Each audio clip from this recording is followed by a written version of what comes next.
Olá, eu sou a Kate. E eu sou a Pamela. Nós somos alunas do curso de segunda licenciatura em Pedagogia pela Uninter. E esse é o nosso primeiro vídeo do projeto de extensão, que faz parte da nossa escolha do estágio para o ensino fundamental 1. Em nossas aulas, nós vamos falar sobre o uso do material dourado, né, da importância dele, do uso dele para o ensino de matemática. Antes da gente falar do material dourado em si, nós vamos falar de uma mulher que foi revolucionária, que foi a criadora desse material, que é a Maria Montessori. Para isso, a gente vai compartilhar um slide que nós preparamos para poder desenvolver e conhecer um pouquinho mais sobre ela.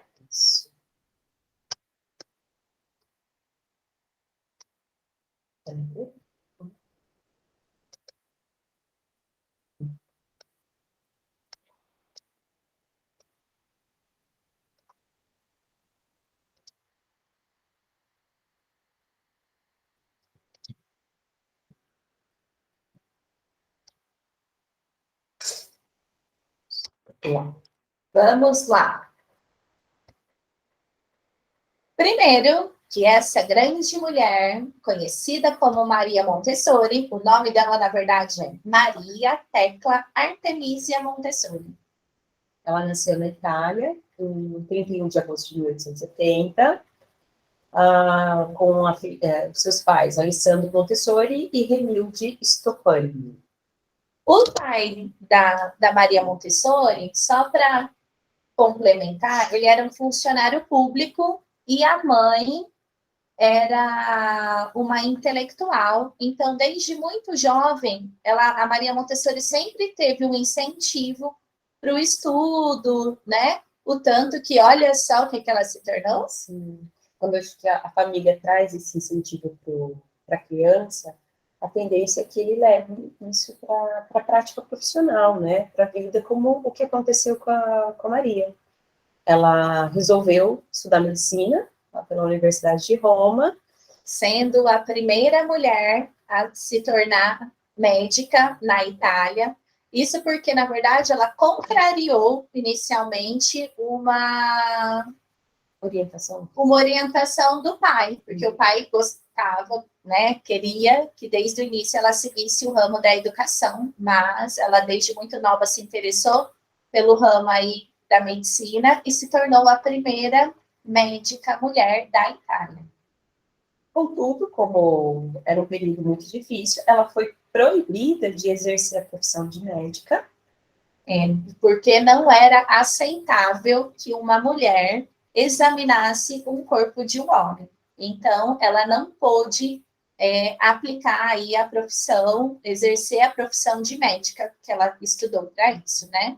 Mas o caminho vai trilhando, né? E ela começa a trabalhar como médica assistente em uma clínica psiquiatra, que foi o que, não se pesando, mas o que sobrou para ela, vamos dizer assim, não é? Exatamente, foi a oportunidade que ela conseguiu de poder exercer a medicina.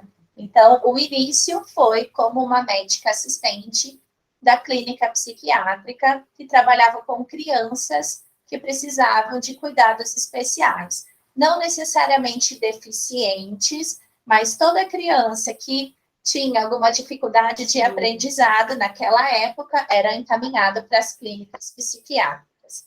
E foi aí que muita coisa aconteceu.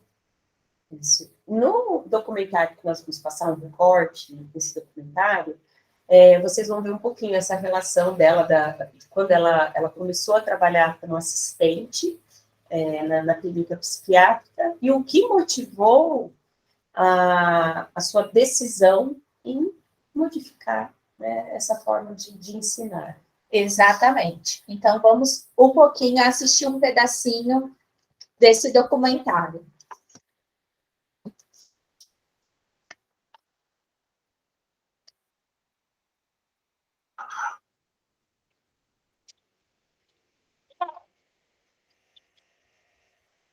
Montessori, então, aceitou uma.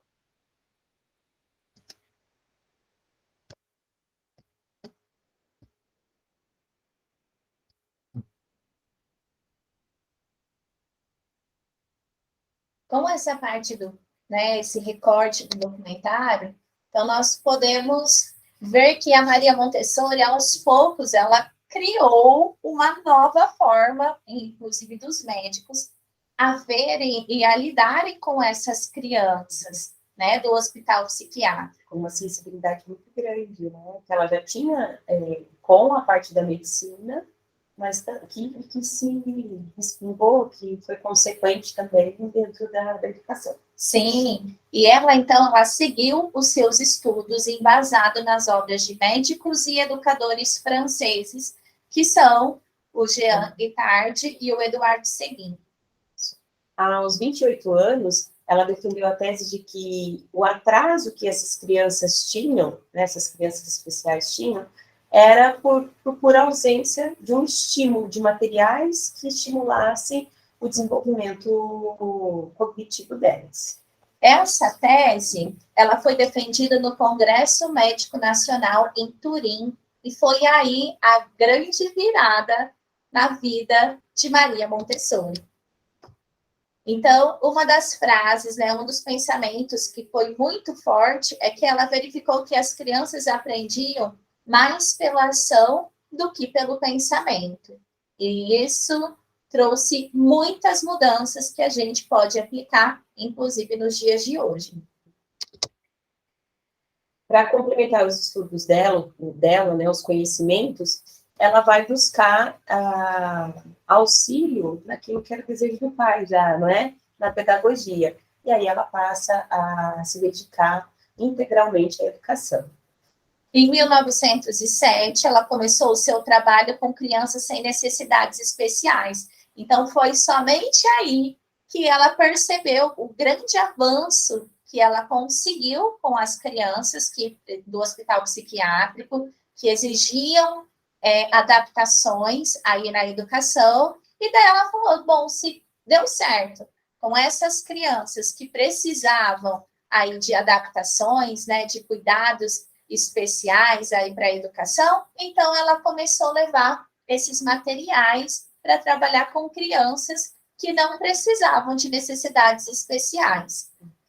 Não tinham essa necessidade. Exatamente. Né? E daí foi a primeira escola a usar o método Montessori, que foi chamado inicialmente como método da pedagogia científica aplicada à educação, que foi numa escola de extrema pobreza em San Lorenzo.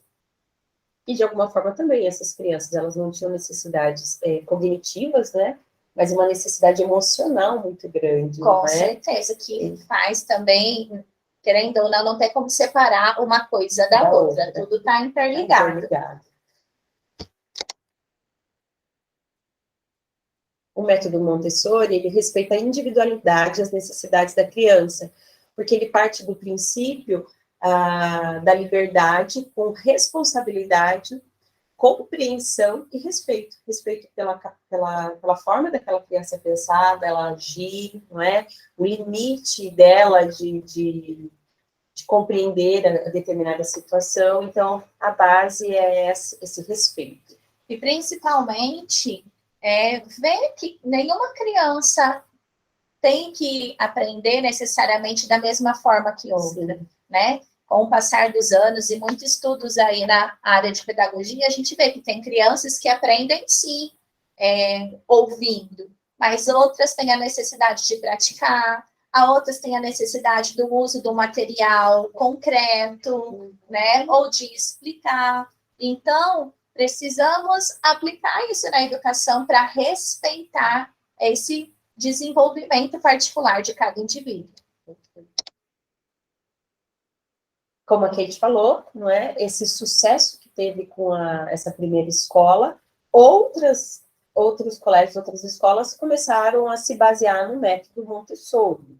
E com esse sucesso foi um boom e uma reviravolta muito grande na vida de Maria Montessori, e ela passou a viajar pelo mundo ministrando cursos em universidades, em congressos, né, para poder aí compartilhar esse novo conhecimento revolucionário. Esses cursos, provavelmente, né, foram base para que ela escrevesse livros em que ela refletia sobre essas teorias pedagógicas dela, né? As bases filosóficas para as teorias pedagógicas que ela implementava com as crianças. E ela morreu no dia 6 de maio de 1952, na Holanda, mas com certeza deixou aí um imenso conhecimento, né, que transformou a educação da época. E que a gente pode ver muitas coisas, né, mesmo sem saber, que são aí resquícios aí, né, da Maria Montessori. Um grande, não é? Resquício aí da Maria Montessori. Exato. É o material dourado. E nós vamos falar um pouquinho dele agora, né? A respeito da sua escultura, das suas peças, do seu uso. Sim. Então, primeiro, o que é o material dourado? Então, é um material criado por Maria Montessori, utilizado principalmente para o ensino da aritmética. Só que no desenvolver aí das aulas, na verdade, ele tem inúmeras aplicações, mas o que nós vamos comentar, né, nesses vídeos aí desse nosso projeto de extensão é o uso principalmente do sistema de numeração e as operações. E o material dourado, ele deixa concreto, né? A criança, quando ela vê a escrita, ela fica muito abstrato ainda para ela. Sim. E quando ela tem acesso a esse material, o conhecimento dela fica mais amplo, mais claro. Né? E passa a ter um significado, né? Para a criança trabalhar com essa escrita, principalmente aí no comecinho, né? No começo do Fundamental 1, ou até mesmo nos anos finais aí da educação infantil, quando ele começa a fazer essa relação de quantidade para uma parte numérica, então é uma mudança muito brusca. Então é importante a gente trabalhar com metodologias que facilitam, né, a compreensão dessa troca aí do concreto para o abstrato. E o material dourado, ele é excelente para fazer esse trabalho, porque como ele foi construído de maneira a representar um sistema de agrupamento, né, a gente consegue fazer essa relação com o nosso sistema de numeração. Então, o material dourado, ele é formado por 4 tipos de peças, que são essas ali. O cubinho, que é o cubinho menor, tem a barra, que representam 10 cubinhos, a placa, que representam 10 barras, e o cubão, que representam 10 placas. Então, nós vamos só mostrar para vocês como são essas peças aí do material. Vamos apresentar. Isso mesmo, ó. Daí nós trouxemos aqui algumas pecinhas que nós vamos explorar melhor nos próximos vídeos, mas só para a gente relacionar, tá?